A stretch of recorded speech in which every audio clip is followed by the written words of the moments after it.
So I wanted to talk about forced movement in Final Fantasy XIV Tabletop RPG, or more accurately, the lack of. Based on what I've seen so far with just the free materials, there isn't any forced movement that characters can make in the game, which I think is kind of a bummer, especially if you're a game master who likes to put hazards on the battle map or in the battlefield.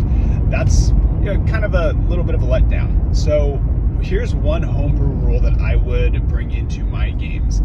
I would allow my players to exchange one of their damage dices if they get a direct hit for forced movement. Now, how I would do that is I would have them roll a d6 and divide it by 2.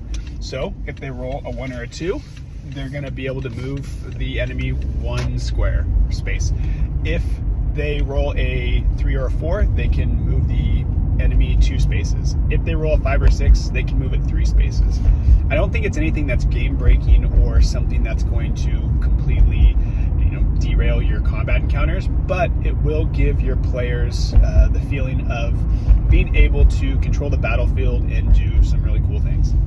I also think that you could incorporate this rule into D&D as well if you were to do something like on a critical hit, maybe exchange one of the damage dice that they would have in order for a similar mechanic.